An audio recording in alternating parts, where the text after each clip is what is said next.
Sedangkan Ananda itu butuh 2 tahun ya minimal untuk menyelesaikan tahapnya sebagai manusia yang utuh. Saya tadi kasih tampilkan anak-anak di depan ya, karena korelasinya itu. Untuk menulis saja, Ananda itu nggak bisa langsung A, B, C gitu. Jadi kalau kita kasih kertas, Ananda di RA itu kalau kita kasih kertas itu awalnya ya coret-coretan acak gitu.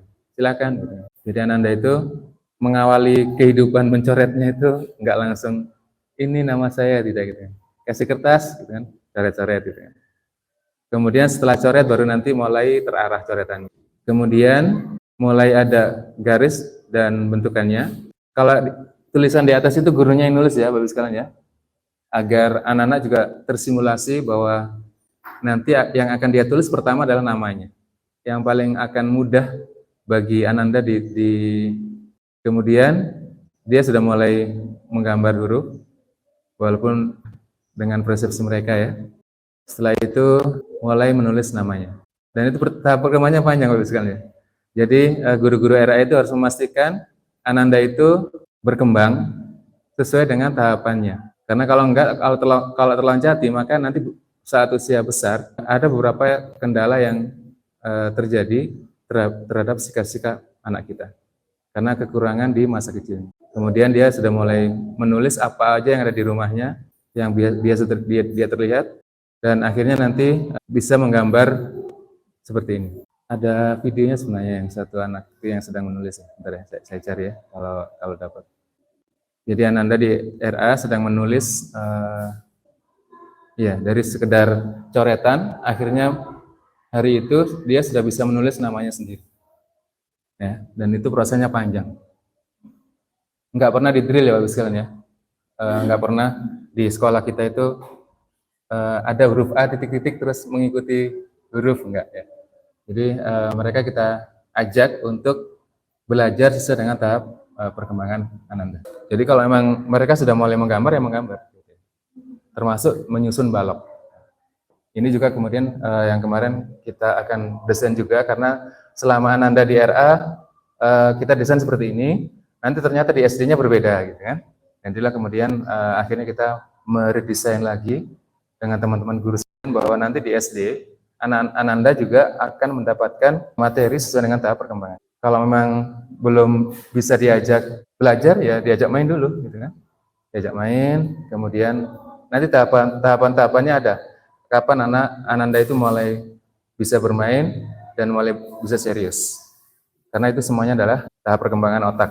Karena sekali lagi, kalau hewan itu beberapa minggu itu sudah bisa beraktivitas, otaknya penuh. Kalau manusia enggak Pak, dia butuh 2 tahun. Dia butuh 2 tahun, baru dia bisa menjadi manusia sempurna. Dan masa 2 tahun itulah kemudian masa-masa emas yang harus kita perhatikan, sehingga akan menyelesaikan banyak hal buat kita di masa-masa nanti dewasanya. Baik, kemudian saya mulai dari sini aja Bapak sekalian ya, biar semakin fokus.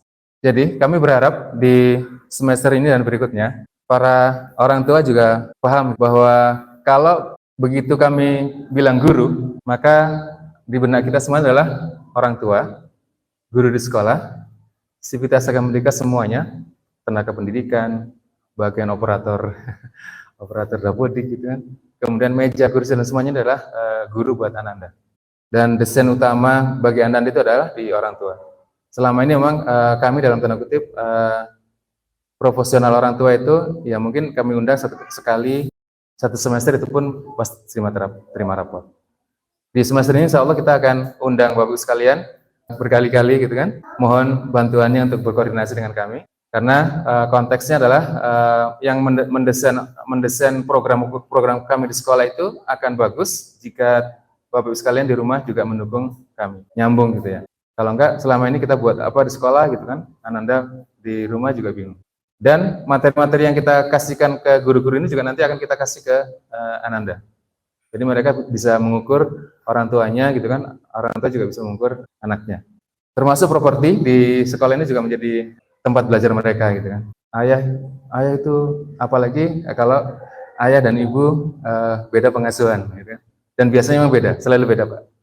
Karena biasanya anak-anak itu paling gampang minta uang ke ayah. Ayah boleh, enak. Minta tuh, dapat. Kalau ibu-ibu itu lama prosesnya. Ada sebaliknya juga gitu kan.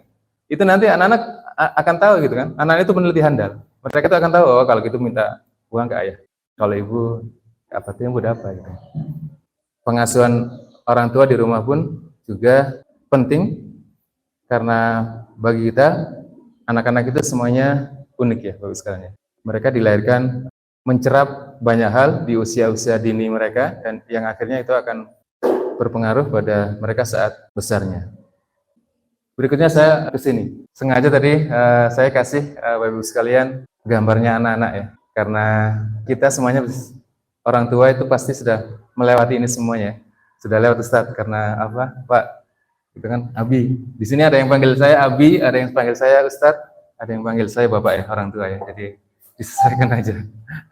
Karena dari proses kelahiran saja atau mundur lagi lah gitu kan. Dari proses kita memilih pasangan itu sudah berpengaruh terhadap apa yang di anak Ananda.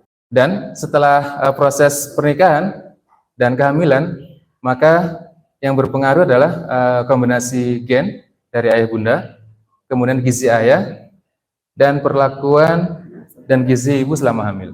Jadi sel itu saling berkoneksi ya misalnya antara ibu dengan ayah, sehingga demikian pula guru dengan siswa juga demikian. Jadi kalau ayat yang paling memudahkan kita itu untuk mengkorelasikan sel itu adalah ayat tentang bidadari di surga.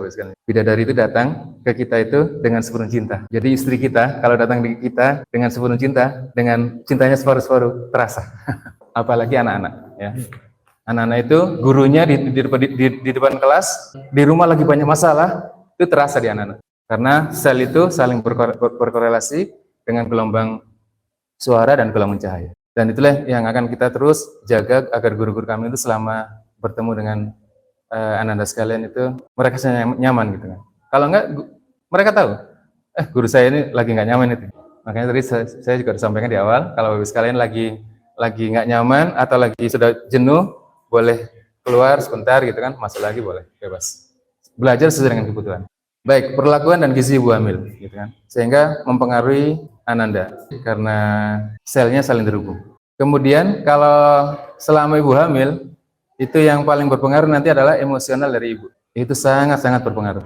Kita lagi mulai terfokus ya, jadi sambil dengar suara-suara gitu kan. Ananda juga begitu, nanti kita dengarkan sambil dengar suara gitu kan. Ustaz itu latihan fokus bagaimana itu kadang jadinya terbelah, bebas gitu kan. Kalau lagi bingung keluar sebentar. Saya ulangi ya Bapak sekalian ya. Kalau masa kehamilan itu konteks emosional ibu itu yang berpengaruh. Ada Ananda yang sudah lama dirindukan gitu kan. Kemudian hamil orang tuanya, itu apa perasaan ibunya? Senang kan pasti kan? Alhamdulillah Ustaz gitu kan. Ananda sudah hamil gitu kan. Sebelumnya kami tunggu lama-lama gitu kan. Nanti jadinya anak juga berbeda. Saat misalnya ternyata belum 2 tahun muncul lagi. Ibunya pasti astagfirullahaladzim, muncul lagi tuh. Jadi rasa seperti itu pun nanti Ananda akan berbeda. Jadi anak-anak pertama dan kedua itu akan berbeda perilakunya di rumah. Jadi suasana hati ibu saat hamil itu sudah memberikan pengaruh pada anak. Setiap anak itu dilahirkan unik. Jadi kita nggak boleh memarahi anak kita. Karena kalau kita marahi anak kita berarti kita marahi diri kita sendiri. kamu ini gitu kan. Karena mereka dilahirkan tiap orang unik. Apalagi yang dilahirkan sesar ya. Nanti ibu-ibu yang di kesehatan pasti tahu itu masuk. Anak yang dilahirkan sesar itu struktur otak sama struktur sarafnya itu belum tersambung. Kalau normal itu kan biasanya kepalanya dari atas kemudian turun ke bawah. Nah, itu proses aktivasi otaknya. Kalau sesar, masa itu nggak dilewati sehingga Ananda biasanya lebih agresif. Kemudian suka merebut sesuatu sehingga dari kecil harus ditanamkan. Ananda, ini tanganmu ya sebelah kanan. Kamu juga punya tangan kiri loh sebelah kiri. Selama 0 sampai 2 tahun. Untuk merancang otaknya agar mengenali bagian-bagian tubuhnya. Karena kalau enggak belum tersambung itu. Sedangkan kalau normal itu tersambung tapi belum terpakai. Sehingga masa-masa itu yang harus kita optimalkan agar Ananda itu punya keunikan masing-masing. Jadi saya ulangi, Ananda itu unik. Jadi sehingga kami pun di semester ini akan mencoba mengelola keunikan anak-anak itu sesuai dengan konteksnya masing-masing. Karena mereka dari proses lahirnya aja unik. Apalagi kalau kita berkaca pada imam-imam kita dahulu ya, orang tuanya begitu luar biasa saat menyiapkan kelahiran anaknya. Bahkan apel yang jatuh di jalanan pun nggak berani makan karena untuk ke arah sana. Contohnya ayahnya Imam Abu Hanifah, dia kasih pulang apel yang ditemukan, jangan-jangan punya orang, jangan-jangan nggak ada halal gitu kan, sehingga menjadi orang-orang tua hebat yang sangat luar biasa di saat itu. Saya spill ya karena kita nggak fokus di sana. Saya hanya spill. Ini salah satu contoh bahwa anak-anak itu peneliti handal ya. Tadi saya sudah kasih contoh. Jadi salah satu misalnya kalau mereka minta uang biasanya pas ada tamu atau minta HP pas kayak gini. Itu mereka sudah tahu gitu kan. Mereka tahu bahwa oh ibu tahu kalau pas ada acara kalau beta minta HP pasti dikasih. Mereka tahu kok. Mereka tuh lebih hebat dari kita. Ya. Kemudian pas kita lagi seru dengan tamu, lagi bicara gitu nih, ayah minta uang dong mau berangkat gitu kan. Atau minta sambil nangis. Ini gitu. Itu yang menentukan anak-anak itu sejak kecil mereka handal bagus sekali. Bahkan dari kecil aja mereka sudah menunjukkan egocentricnya saat bayi. Ya, saat bayi biasanya kan katong hai bagaimana kabarnya gitu kan, kadang-kadang dia senyum gitu kan. Terus kemudian kita goda lagi dengan gaya yang sama, dia mau kan? Itu menunjukkan bahwa dia sudah menunjukkan sifat egosentrisnya. Ini saya loh. Saya manusia dewasa loh. Saya berhak menyukai apa yang saya nggak sukai. Dia kalau mau cuek aja gitu. Jadi prinsip-prinsip orang dewasa itu semuanya sudah ada di anak-anak kita. Termasuk kode-kode saat mereka mau makan bagus sekali.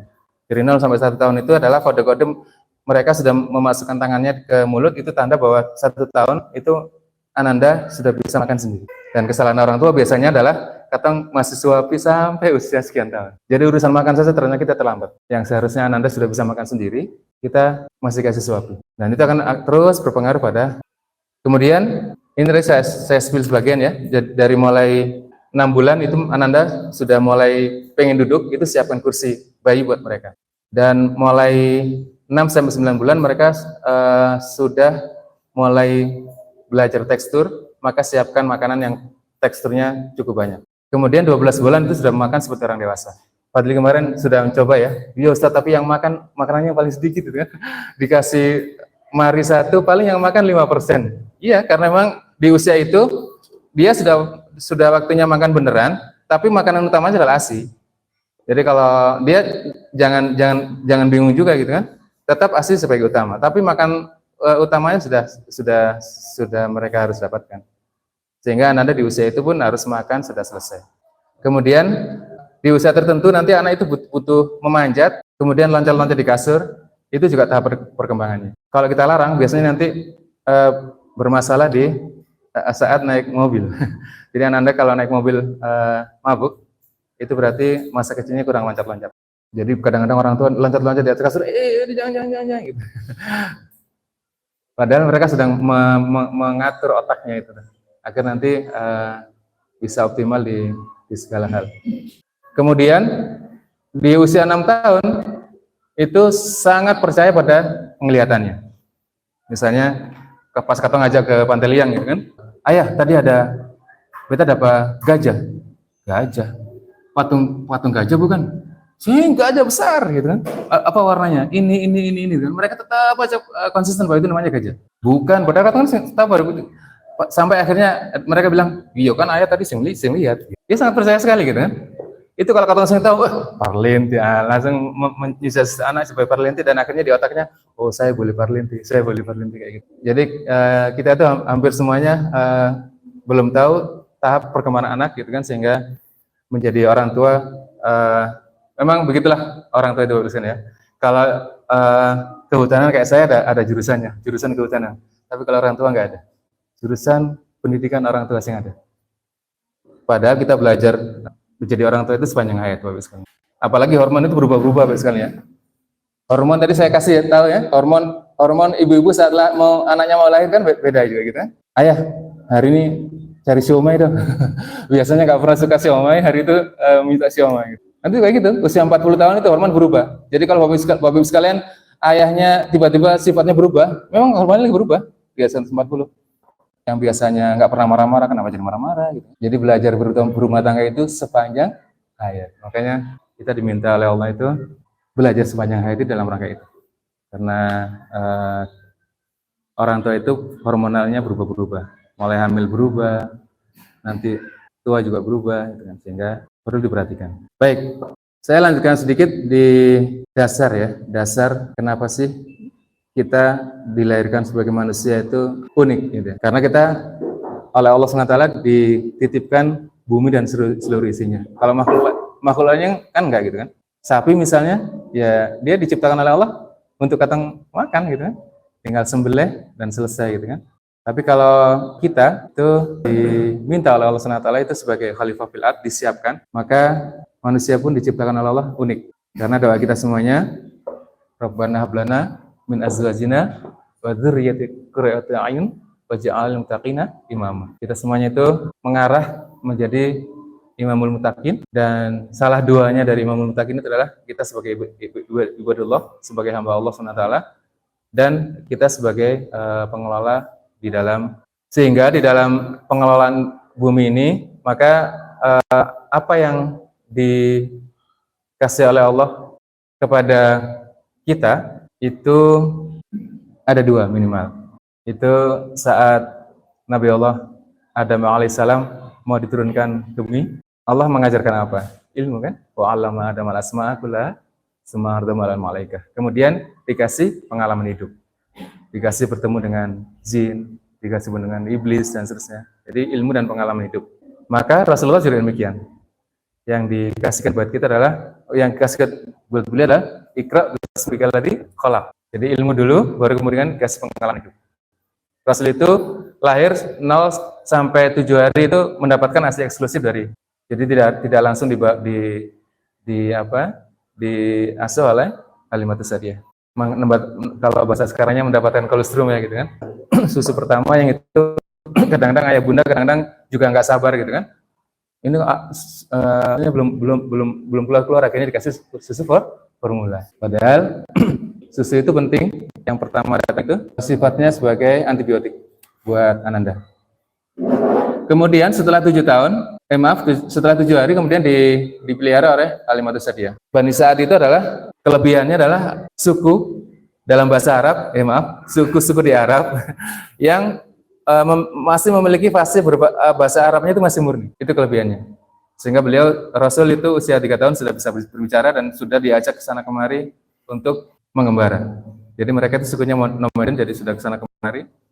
Sehingga sensor motorik nanti akan kita jelaskan di kesempatan lain.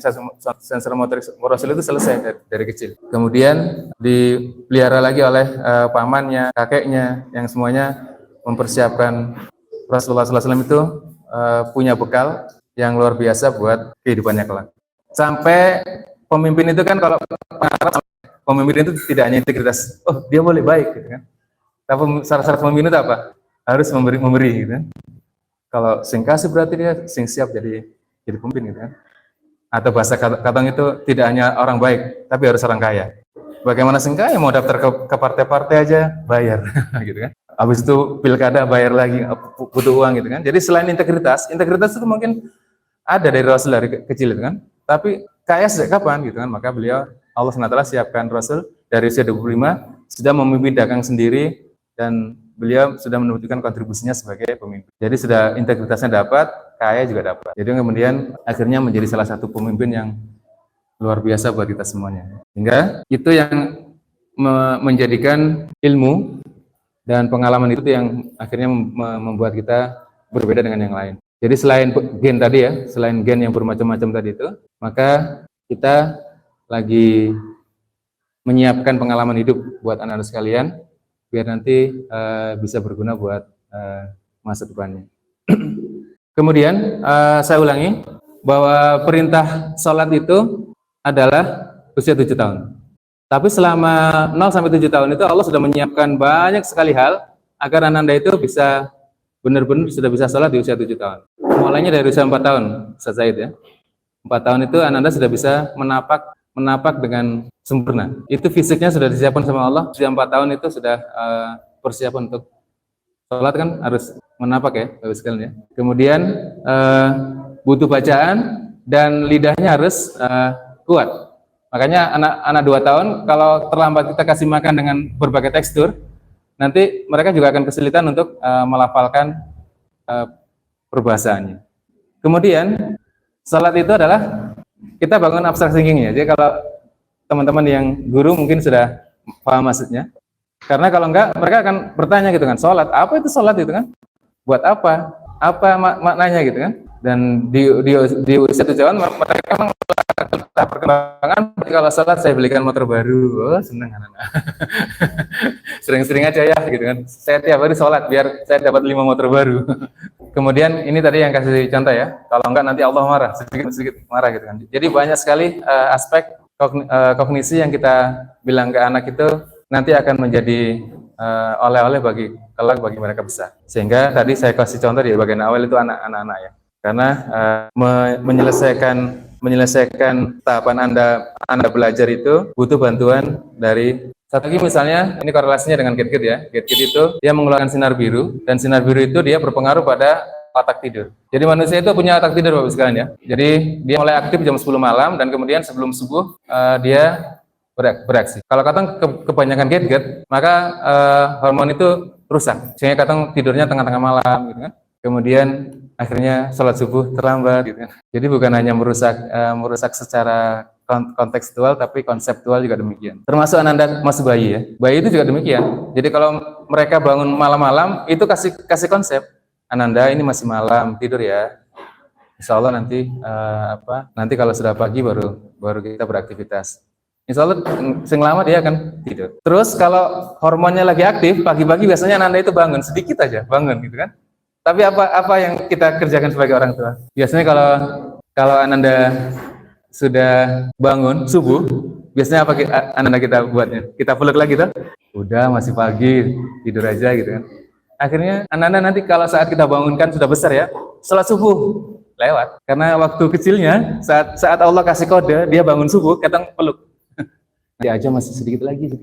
Jadi perhatikan dari kecil pun, dari bayi pun Allah sudah ngasih kode kapan mau tidur, kapan mau bangun. Dan itu kalau kata nggak perhatikan, Ananda semakin besar ke sini PR gurunya memastikan bahwa Ananda di rumah itu bisa sholat subuh tepat waktu sesuai dengan hormonnya. Itulah luar biasa Allah. Bangun subuh saja dikasih hormon. Jadi kalau Bapak sekalian termasuk guru ya, termasuk saya kalau kasih alarm jam 3 dan belum bangun-bangun, itu bukan masalah hormon lagi kan. Berarti kita nggak niat.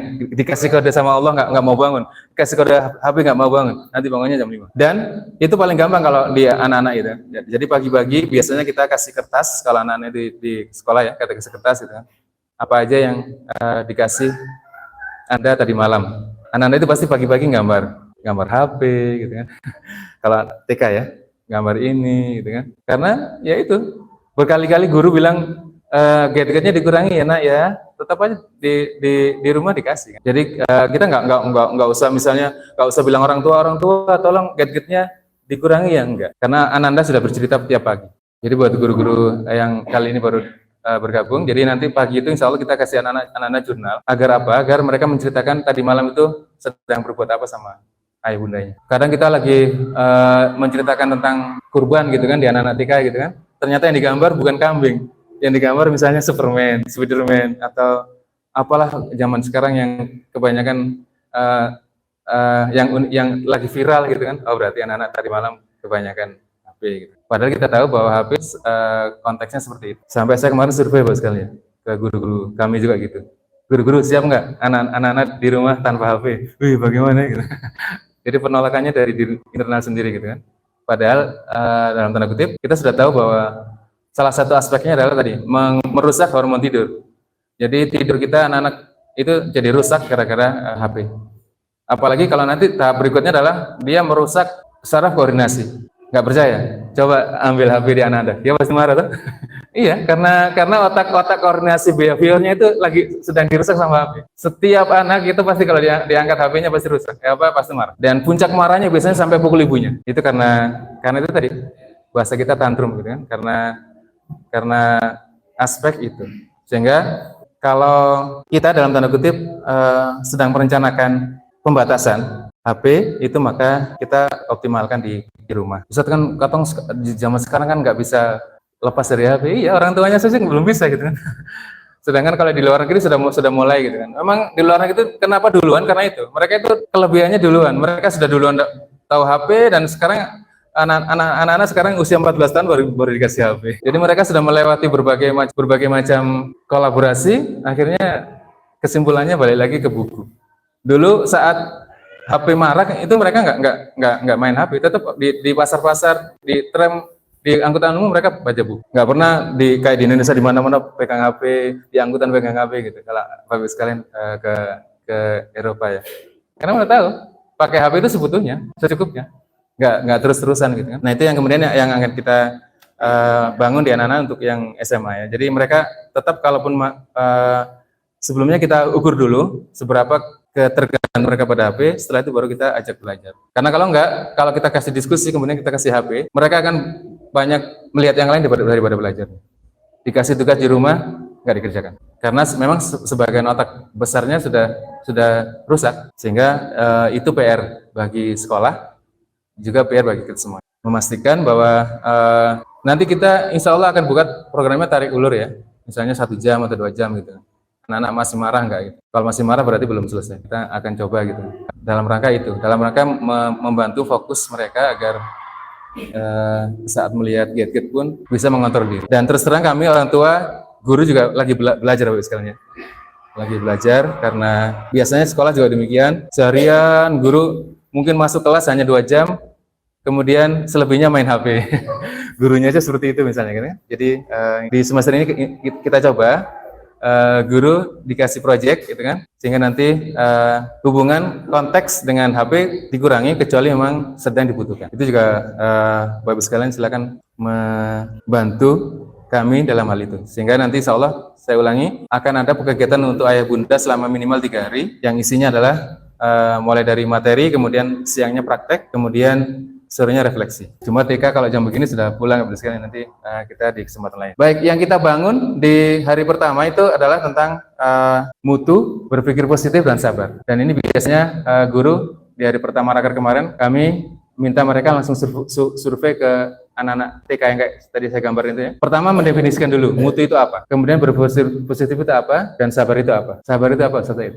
Ada yang mau menjawab? Definisi ya, bukan sama dengan sabar adalah bukan persamaan, tapi ada yang bisa bantu saya? Sabar itu apa? Menahan diri. Ya, silakan. Yang lain. Sabar itu menahan diri. Oke, bagus. Selesai mana? Sabar. Sabar itu cepat memaafkan. Kenapa? Kenapa ulang? Iya, bagus. Menerima sesuatu yang tidak sesuai dengan harapan. Itu juga nanti kalau kita buat ke Ananda juga demikian Bapak sekalian ya. Jadi kalau kita buat program, misalnya sedang ke kolam renang, kemudian tutup, itu kalau kita lagi sedang sabar yang kita ajarkan ke mereka, kita pulang. Nggak boleh, oh ini kita cari tempat lain yuk, gitu. Enggak. Karena kita sedang mengatur agar Ananda itu menerima apa yang nggak sesuai dengan mereka gitu kan. Oh lagi tutup ya pulang aja Ustaz gitu kan. Itu salah satu sabar yang akan kita tanamkan kalau seandainya kita sedang membawa tujuan sabar saat kalau mau ke kolam renang. Kalau praktek biasanya nanti kelihatan itu kan. Sabar itu misalnya guru sabar saat lihat anak-anak naik meja gitu kan. Biasanya gitu kan. Sekarang sabar karena tidak langsung marah Bapak sekalian ya. Karena kita selesaikan konsepnya dulu, baru kemudian kita arahkan. Contoh paling sederhana, Ananda biasanya usia 3 tahun itu apa? Yang paling gampang? Coret-coret di dinding. Mungkin Bapak sekalian sudah merasa ya, gitu kan. Di TK juga gitu Bapak sekalian ya. Bahkan mereka tutup pintu, kemudian coret-coret. Kalau semakin dilarang, mereka semakin serius nyoretnya, gitu kan. Itu kita biasanya menyelesaikan mundur Bapak sekalian. Dari usia 3 tahun, saat mereka sudah mulai bisa megang sesuatu, itu sudah ditanamkan konsep. Itu nanti namanya pena ya. Nanti kalau besar, itu buat menulis. Itu dulu. Kita tanamkan konsep itu. Kemudian tahap perkembangan berikutnya adalah menulis itu nanti di kertas.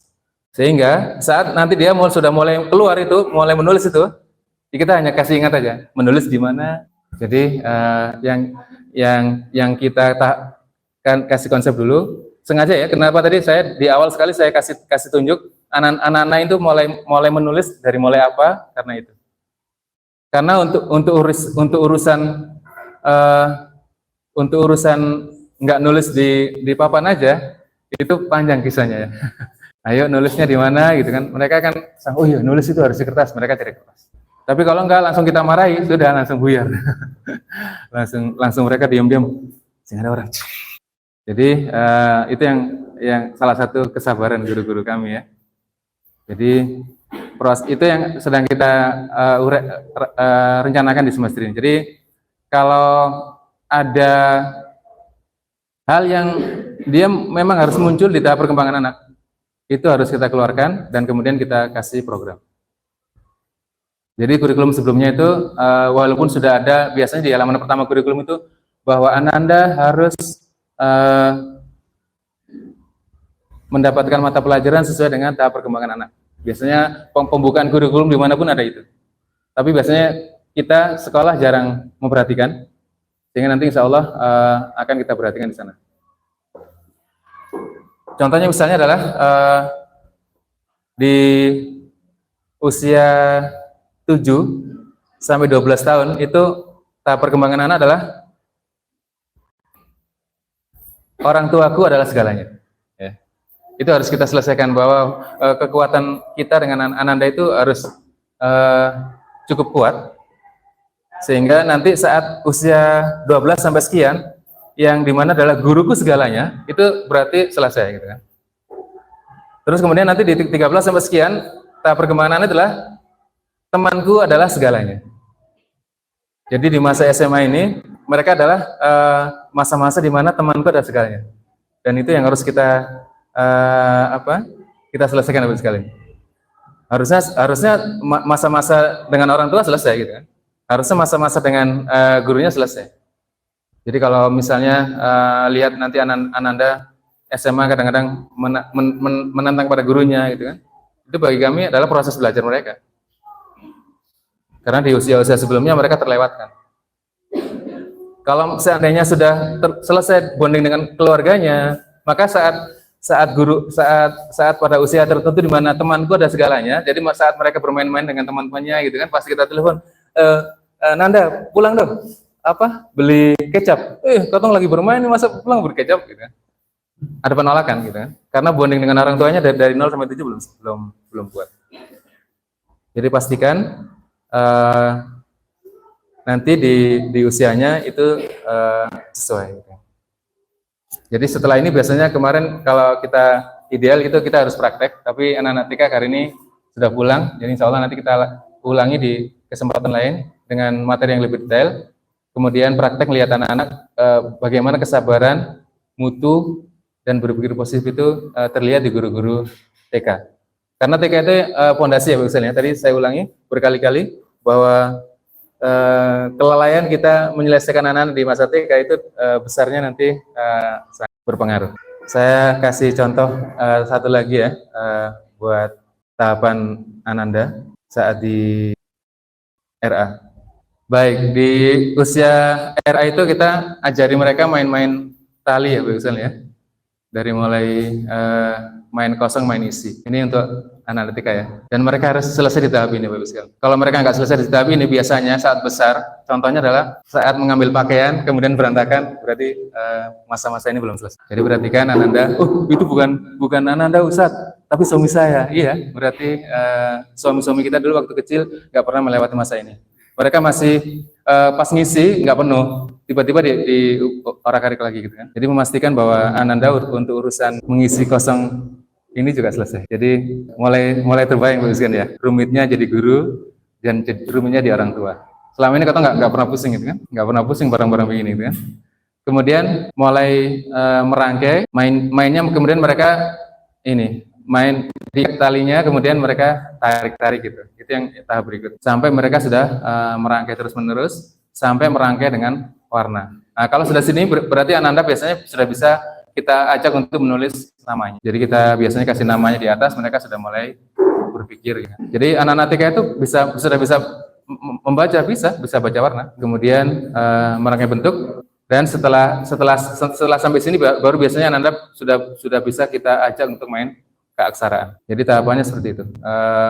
Kemudian satu lagi, kalau Ananda lagi main balok ya, dari tadi diajak main-main anak-anak itu kan. Tadi saya ada satu video lagi yang anak-anak di RA itu sudah main balok yang sudah mulai bagus ya.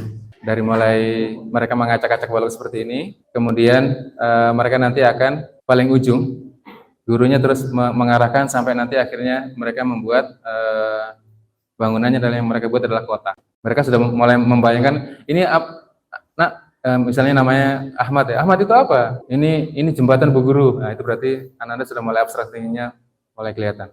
Dan itu nanti sampai SMA juga demikian. Kita harus tetap memastikan di sana. Sampai kemudian nanti dia benar-benar membangun sebuah kota. Dan harus sampai di sini Ananda gitu kan. Sehingga nanti biasanya yang main-main begini nih saya mau menyebutkan sesuatu tapi harusnya dimatikan dimatikan online ya.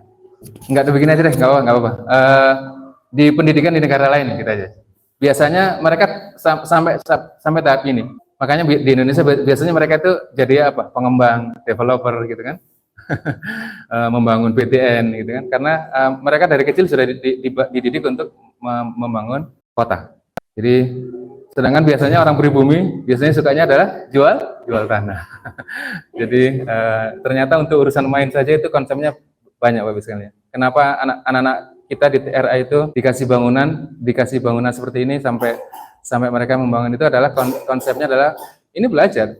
Mereka sedang belajar ke ruangan, belajar ukuran gitu kan. Belajar semuanya di sini. Sampai konsep masa depan pun mereka tahu. Makanya biasanya Jepang itu membangun visi bola mereka itu 100 tahun. Karena mereka itu memastikan anak-anak itu di tahap perkembangan itu sudah mulai visi yang kuat. Jadi dari mulai fondasi saja, misalnya ya, Ustadz, anak beta bungan atas yang ada yang kecil ya. Berarti kita mundur, gitu kan?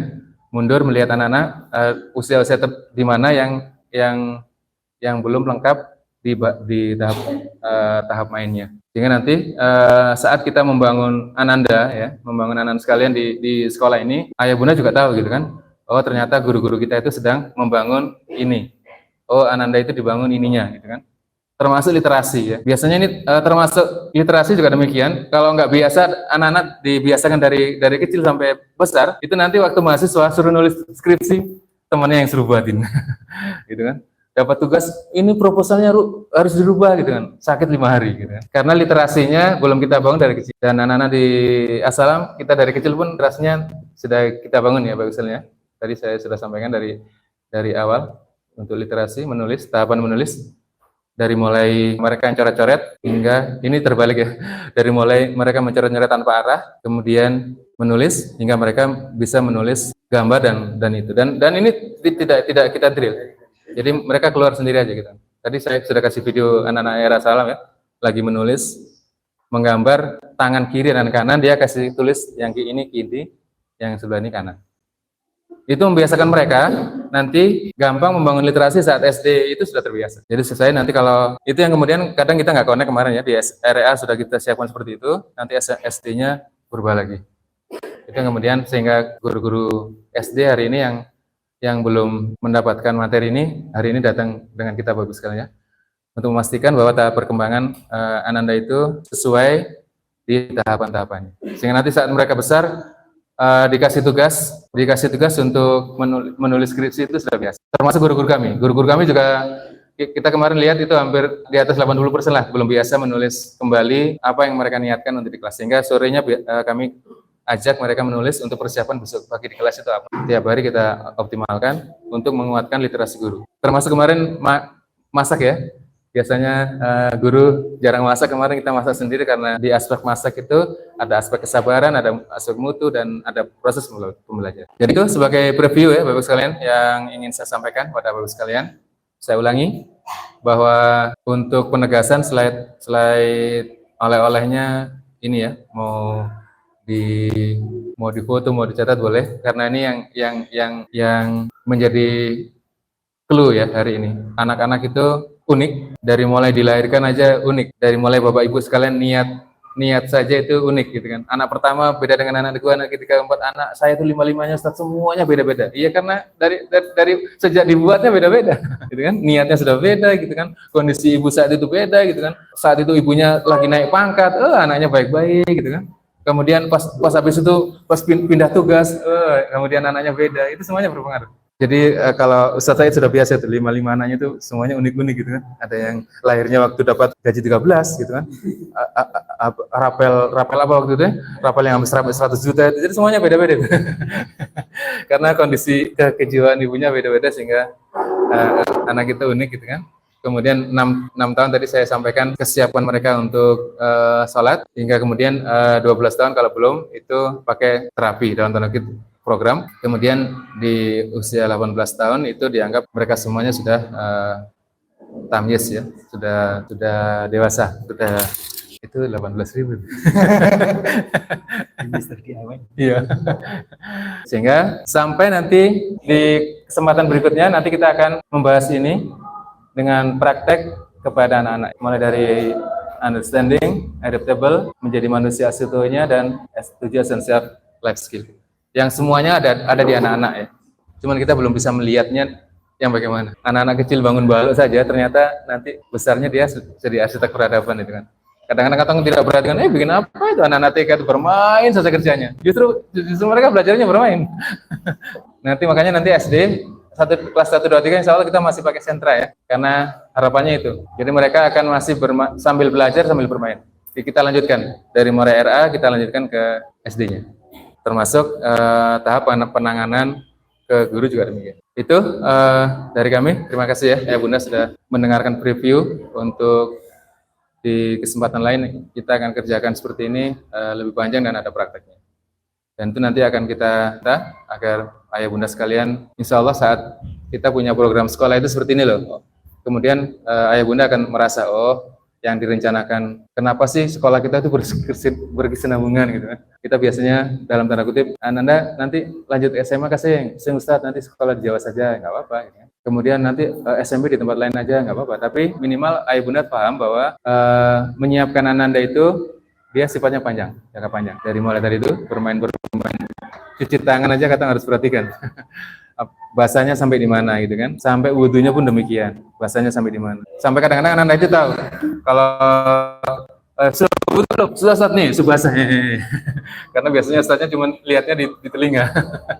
Itu. Jadi bahan-bahan sekecil itu pun kita perhatikan di anak-anak. Jadi itu juga harus menjadi perhatian ayah bunda saat di rumah. Sehingga tujuan pendidikan kita nanti tidak hanya transaksional, tapi transformasional. Transaksi itu maksudnya Bapak Ibu sekalian bayar ke kami, dan kemudian kami memberikan kepada Bapak Ibu sekalian. Itu namanya transaksional. Kami ingin kan adalah transformasional. Jadi kalau ditanya apa sih yang akan kami berikan sebanding dengan nilainya, nanti Bapak Ibu sekalian akan lihat. Karena pendidikan kita itu bukan hanya urusan nilai, uang. Kita selesaikan anak-anak yang unik-unik ini. Masing-masing anak pertama, kedua, ketiga, keempat yang unik ini, insya Allah akan kita selesaikan tahapannya, gitu kan. Bantu kami, insya Allah ya, menyelesaikan itu semua, agar mereka benar-benar nanti bisa mendapatkan dan fungsinya nanti sebagai khalifatul fil ardh. Karena sebagai apapun Bapak Ibu sekalian ya, setinggi-tingginya apapun gitu kan, mereka tetap akan jadi fungsionalitasnya sebagai khalifah fil ardh. Mau jadi guru kah, mau jadi apakah, mau jadi apa, mereka akan mengisi dunia ini di kemampuan dan keahlian yang mereka miliki, sehingga saatnya nanti mereka juga akan siap dalam kehidupannya kelak. Jadi visi kami jangka panjang Bapak Ibu sekalian ya, bukan sampai meninggal tapi sampai surga. Jadi kami harapkan adalah kita bukan hanya sehidup semati, tetapi sehidup sesurga. Dan nanti kalau Bapak Ibu sekalian duluan masuk surga, jangan lupa ajak-ajak ketemu. Dulu saya kenal Ustadz saya di Ambon itu namanya Ustadz. Saya lihat belum ada ya Allah gitu kan. Apakah saya boleh panggil? Silakan gitu kan. Di sana nanti saling baku panggil. Baik, mudah-mudahan bermanfaat. Insya Allah kita akan lanjutkan di kesempatan lain. Terima kasih sekali lagi Ayah Bunda ya sudah bergabung di keluarga besar Sekolah Salam Ambon. Bahkan ada yang dari RA hingga SMA ya. Itu saya sangat apresiasi. Karena sekali lagi membangun peradaban itu kayak tadi tuh ya, prosesnya panjang gitu kan. tahapannya cukup panjang dan guru-guru kita itu terus mencoba ya memahami itu sehingga akhirnya akan terbentuk karakter yang khas. Ya. Kemudian satu lagi untuk Quran di semester ini kita tambahkan selain tambahan hafalan juznya nanti insya Allah tadaburnya akan kita kuatkan karena saya lihat di tahun lalu itu tadaburnya belum optimal. Banyak kita masih kebanyakan ngejar target, kejar tayang di jumlah hafalan, sedangkan tadaburnya itu ayah bunda, masya Allah. Tadi di awal saya bilang ayah bunda kalau sudah bosan boleh keluar, tapi ternyata nggak ada satupun yang keluar. Boleh keluar, boleh lunjur-lunjur kaki boleh, karena kita sedang memberikan transformasi ilmu dan bukan hanya sekedar tausiah. Kita sebagai orang tua terus belajar. Nggak cukup sampai di usia 40 tahun, nanti 60 tahun, 70 semua terus belajar. Kami pun juga terus belajar. Kami mengelola pendidikan itu juga demikian, terus belajar gitu kan. Ada apa baru gitu kan, pemerintah membuat baru, oh kita buat seperti ini gitu kan. Pemerintah membuat deep learning, nanti juga insya Allah kita akan tambahkan sedikit ya aspek deep learning pada aktivitas anak-anak pada proyeknya. Sehingga kita pun aman ya, dari pemerintah aman, dari syar'i juga aman gitu kan. Dan kemudian dari tahap perkembangan anak kita juga menikmati mereka. Baik, terima kasih. Kalau ada pertanyaan silakan. Kalaupun enggak berarti saya akhiri nanti insya Allah selebihnya dengan Pak Kepala Sekolah. Terima kasih. Assalamualaikum warahmatullahi wabarakatuh.